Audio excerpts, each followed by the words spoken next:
This is the first time that I have actually played a game like this, and while the core game is by no means bad, getting it to actually work is an experience in and of itself. Like, I started recording, and I think within minutes of actually getting into the game, it timed me out. As after doing the introduction, I looted the item that I was supposed to loot to continue, and like the item just disappeared, which left me incredibly confused as to what to do at that point. After running around a little bit, I decided that I'd just close the game and start over from scratch. I'd only invested a few minutes into the game, so it wasn't really an issue. After loading back in, I was, well, I mean, I don't really know where I was. Eventually, I managed to get through to the actual game though, so let's go ahead and talk about that. So, from what I could tell, Spiritwish is an open world action RPG. It has open environments to explore, it has a ton of monsters to engage in battle, quests to take. Honestly, if I didn't know any better, I would say that this was an MMO as it plays just like one. How many of you guys have played Tree of Savior on PC?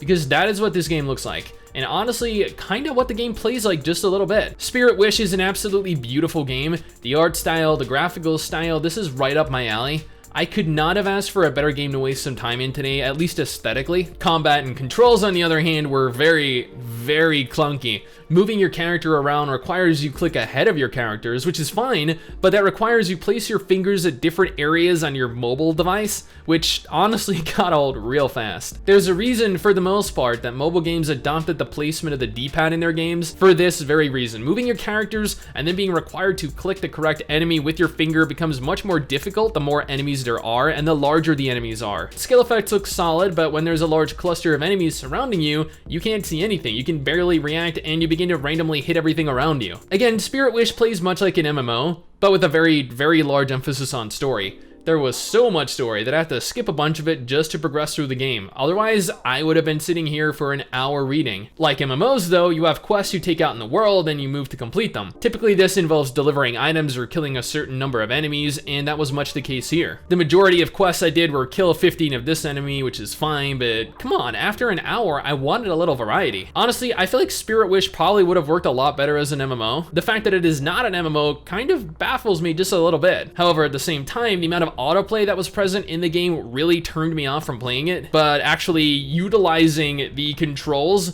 was definitely not an enjoyable experience without autoplay, which ultimately left me leaving it to autoplay for me. But that's just my opinion, my impressions of the game. What do you guys think though? Is this something that you actively play or that you enjoy or that you want to go ahead and try out? Let me know down in the comments below and let's talk about it. Anyway guys, that is it from me. Thanks for watching. Hopefully you enjoyed the video. Don't forget to subscribe for more content like this and I'll see you all next time. Peace. So